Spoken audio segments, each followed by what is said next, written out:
A paz do Senhor Jesus, irmãos. Nesse vídeo, que faz parte da série a respeito de arrebatamento, a respeito de segunda vinda, a respeito de grande tribulação, estaremos tratando de uma questão que diz respeito à salvação durante a grande tribulação. Salvação é através de Jesus ou através de esforço, através de sofrimento, como ensinam alguns? Nós vemos na Bíblia todinha que Deus nunca aceitou o sacrifício humano para chegar até a sua presença. E o sacrifício da lei era sacrifício que apontava para Jesus, não era sacrifício meramente sacrifício por sacrifício.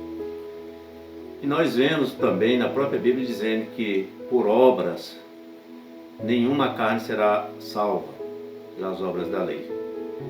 No entanto, esses que ensinam que Jesus vem antes da grande tribulação, ensinam também que durante a grande tribulação, porque o Espírito Santo não estará mais aqui, porque a igreja, segundo eles, não estaria mais aqui, pregam que a salvação seria por mérito, seria pelo esforço humano, seria por sofrimento. Já tem até alguns dizendo, não, se você sofrer, e for fiel, até a morte. Mas isso tudo nós vamos ver que é um ensino equivocado, é um ensino que não provém da palavra do Senhor, é um ensino racional, é um ensino teológico que não tem base na Bíblia. E como nós sabemos, o que comanda a vida do servo do Senhor é a Bíblia. Vamos então ler aqui Apocalipse 7:14. Veja só o que diz a Bíblia aqui. 7:14. E eu disse-lhe, Senhor, tu sabes. E ele disse-me, esses são os que vieram da grande tribulação e lavaram as suas vestes e as branquearam no sangue do Cordeiro. A primeira coisa que nos chama a atenção aqui é os que vieram da grande tribulação. Vieram de dentro da grande tribulação. Da grande tribulação. Como é que eles dizem que a igreja, o corpo de Cristo foi arrebatado antes da grande tribulação, se aqui está falando em Apocalipse 7 que esses aqui vieram de dentro da grande tribulação? Começa você a perceber que há alguma coisa muito séria nesse ensino que diz que Jesus vem antes da grande tribulação. Aqui está dizendo que esses lavaram as vestes no sangue do Cordeiro e vieram de dentro da grande tribulação. E esse termo aqui, lavar as vestes no sangue, lavar as vestes e as branquearam no sangue do Cordeiro, não nos deixa dúvida que a salvação desses aqui, que vieram da grande tribulação, foi através de um único recurso de salvação disponível na Bíblia, que é o sangue do Cordeiro de Deus, o sangue de Jesus. Jesus mesmo disse, ninguém vem ao Pai senão por mim. E quem diz que Jesus não é o meio de salvação durante a grande tribulação, está adulterando a profecia que aqui está dizendo, que lavaram as vestes no sangue do Cordeiro. Quando alguém diz que a salvação é através de obras, ou através de esforço, ou através de sofrimento, ou através das obras da lei, está contradizendo a profecia aqui de Apocalipse 7:14, que diz que a salvação é através do sangue do Cordeiro de Deus. Vamos ler outro versículo.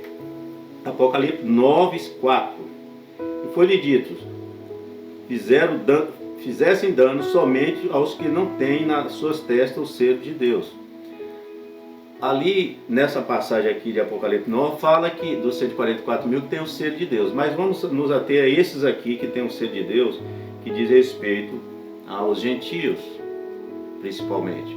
Então veja só, os que têm o selo de Deus, os 144 mil, mas também os gentios que estão lá morrendo, no outro versículo está falando que vieram dentro da grande tribulação, que tem o selo de Deus.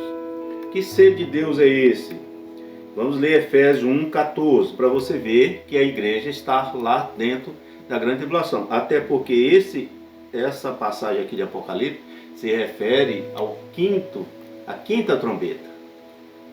Olha só, nem na quarta, dizem que será arrebatado na quarta, mas esses aqui selados com o Espírito Santo, aguardando a redenção, aguardando o arrebatamento, na quinta trombeta, lá dentro da grande tribulação. E ele diz que foi arrebatado, mas aqui você vê que não. E que selo é esse de Deus? Efésios 1:13, em quem também vós estáis, depois que ouviste a palavra da verdade, o evangelho da vossa salvação, e tendo nele também crido, fostes selados com o Espírito Santo da promessa. Esse é o selo de Deus para o seu servo, o Espírito Santo da promessa, o Espírito Santo prometido lá, inclusive lá em Joel, falando do derramamento do Espírito Santo ali em Joel. Tito 3:5. Não pelas obras de justiça que houvesse feito, mas segundo a sua misericórdia, nos salvou pela lavagem, a regeneração e da renovação do Espírito Santo. Essa é uma das funções do Espírito Santo: limpar o espírito do homem por dentro, limpar o espírito do homem, santificar o espírito do homem. Sem o Espírito Santo, que ele diz que foi retirado lá na quarta trombeta, não haveria ser de Deus na quinta trombeta. Não haveria pessoa selada com o Espírito Santo na quinta trombeta, se tivesse sido arrebatado na quarta. E o pior que é isso, uma parte principal da pré-tribulação diz que Jesus vem antes de qualquer trombeta, lá antes da grande tribulação. Uma coisa completamente contrária à palavra de Deus. Mas vamos adiante. Romanos 8:9. Vós, porém, não estáis na carne, mas no Espírito, se é que o Espírito de Deus habita em vós. Mas se alguém não tem o Espírito de Cristo, esse tal não é dele. Aqui mostrando várias coisas. Uma delas, é impossível ser salvo sem o Espírito Santo. Foi o que o Senhor ensinou para Cornélio. Nascer da palavra e nascer do Espírito. Ser batizado com o Espírito Santo. Porque o Espírito Santo, quem não tem o Espírito Santo, não pertence a ele. Se esses estão lá dentro da grande tribulação, selados com o Espírito Santo, como é que o Espírito Santo foi retirado? Como é que o Espírito Santo foi tirado junto com a igreja? Adiante. Colossenses 1:13-14. O qual nos tirou da potestade das trevas e nos transportou para o reino do Filho do seu amor, em quem temos a redenção pelo seu sangue, a saber, a remissão dos pecados. Redenção fala de uma das coisas que essa palavra nos remete é o dia do arrebatamento. Redenção, no sentido de ser levado para as nuvens. Ela tem outras aplicações, mas nesse sentido aqui, no sentido de ser levado para se unir com Jesus nas nuvens. E veja aqui, Efésios 4:30, para não deixar nenhuma dúvida. Efésios 4:30, e não entristeçais o Espírito Santo de Deus, no qual estáis selado para o dia da redenção, para o dia do arrebatamento, para o dia da reunião de Cristo. Vamos mudar arrebatamento para reunião com Cristo nas nuvens. Paulo usou arrebatados e transformaram em arrebatamento. Mas o mesmo Paulo usou lá nas cartas de Tessalonicenses, ele fala de arrebatado, e na outra, no segundo Tessalonicenses 2, ele fala de reunião com Cristo. Porque a palavra arrebatado significa várias coisas, mas o que se deve ser usado é no sentido de reunir com Cristo nas nuvens. Não é o arrebatamento de reunir com Jesus no céu para uma boda de 7 anos. Isso não existe na Bíblia. O servo, depois de ressuscitado e depois de transformados que estiverem vivos, reunirão com Jesus nas nuvens, aqui ainda, nas nuvens. Porque vai iniciar o milênio aqui na terra, onde a igreja estará reinando com Cristo na terra por 1000 anos. Onde é que nós vamos para o céu, para aqueles que estão preocupados com isso? Novo céu, nova terra, depois do julgamento final. Aí é que vem o novo céu e nova terra. Por enquanto, a igreja estará reinando com Cristo aqui nas nuvens. A reunião nossa é nas nuvens. A boda do Cordeiro é nas nuvens. Não é no céu. Não existe nenhum versículo que a gente ensinou isso. Pesquisa, ou você mesmo na Bíblia, se existe algum versículo dizendo que a igreja, depois de ressuscitada e depois de transformada que estiver vivo, irão para o céu.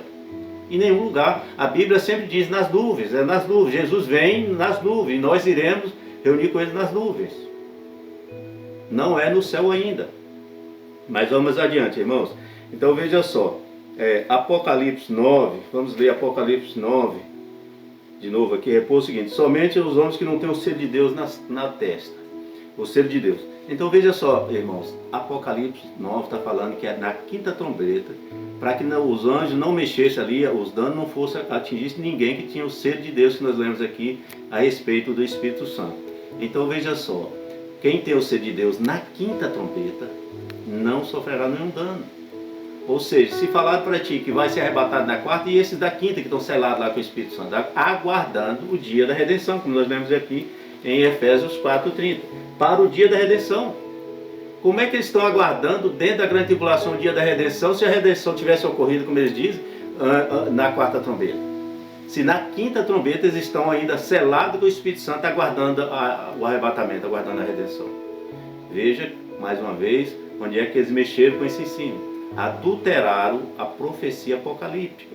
E qual é o problema disso?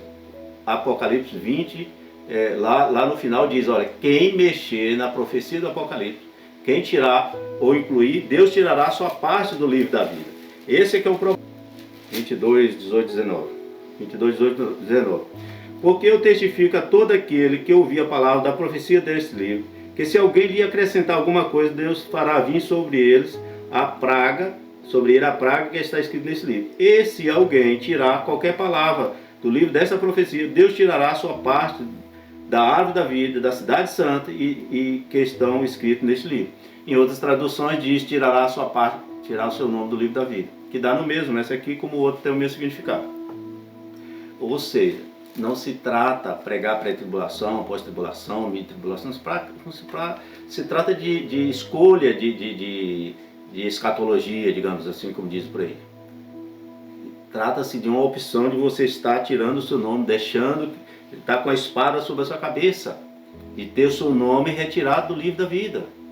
Salvação durante a grande tribulação, como diz lá em Apocalipse 9, vieram da grande tribulação, ó, Apocalipse 7, 14. A salvação durante a grande tribulação, aqui no 7, 14, lavar as vestes no sangue do Cordeiro. Não existe, tira aí essa história. Isso é adulteração do profeta. Aqui está profetizado que está sendo salvo através de Jesus. Quando você diz que é salvação através de obras, salvação através de esforço, salvação através de sofrimento, você está adulterando o que é o profético aqui. O profeta diz, ó, lavar as vestes e as branqueadas do sangue do Cordeiro. Você está apresentando um outro caminho. Primeiro que a Bíblia inteira fala que isso é impossível. É impossível o homem se salvar. Foi o que perguntaram a Jesus, quem pode se salvar? Ele disse, isso é impossível ao homem.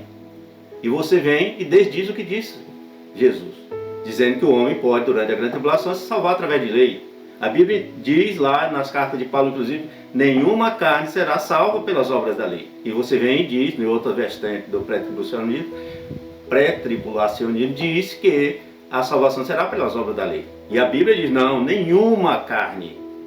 Não é carne gentil, nem carne gentil. Nenhuma carne, o Espírito foi específico, nenhuma carne será salva pelas obras da lei. Mas aí vem uns e adulteram o profeta dizendo, não, mas durante a grande tribulação os judeus serão salvos por esforço, por sofrimento, por obra da lei. Olha, isso não existe na Bíblia. Deus não é mentiroso. Seja todo homem mentiroso, mas Deus não mente. Deus não tem sombra de variação. Deus não muda. O que Ele disse na palavra é coerente, sempre da mesma forma. Ninguém vem ao Pai senão por mim. Então, irmãos, nós não podemos pregar que haverá salvação durante a grande tribulação sem, por esforço, por outro meio, que não seja Jesus, sem adulterar o profético. Aqui está dizendo, lavaram as vestes, suas vestes e as branquearam no sangue do Cordeiro. No sangue do Cordeiro de Deus, no sangue de Jesus. O sangue de Jesus é salvação através de Jesus.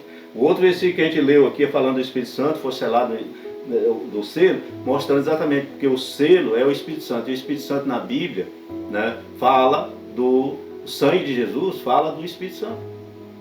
Então, irmãos, ficamos com a palavra de Deus, porque é essa que nos dá a segurança, essa que é, né, como disse Pedro, não é fábulas artificialmente inventadas a respeito da volta de Jesus. Pedro falou disso. A palavra de Deus é a palavra de Deus, é o que o Espírito diz, como lá no início ele fala várias vezes, 7 vezes. E isso, quem tem ouvido, ouça o que o Espírito diz à igreja. E o que é que o Espírito diz à igreja aqui no 7,14? Que a salvação é através do sangue de Jesus. Lavar as vestes no sangue de Jesus, do Cordeiro. Qualquer outra pregação que não seja o sangue de Jesus está adulterando aqui a profecia de Apocalipse. No que diz respeito a esse vídeo, é que não diz respeito à salvação durante a grande tribulação. Ela é pelo sangue de Jesus. E o Espírito Santo, que é o sangue de Jesus, está lá, porque senão não tinha como lavar as vestes de ninguém, se ele tivesse sido retirado, que é outro ensino que está aí adulterando, dizendo que o Espírito Santo e a igreja foi tirado antes da grande tribulação. Se o Espírito Santo tivesse se tirado, não tinha como lavar as vestes no sangue do Cordeiro, porque o sangue do Cordeiro é o Espírito Santo. Não teria como ser selado com o Espírito Santo se o Espírito Santo tivesse tirado. É outra adulteração que está embutido nessa história de salvação por obras. Amém, meu irmão? A paz do Senhor Jesus.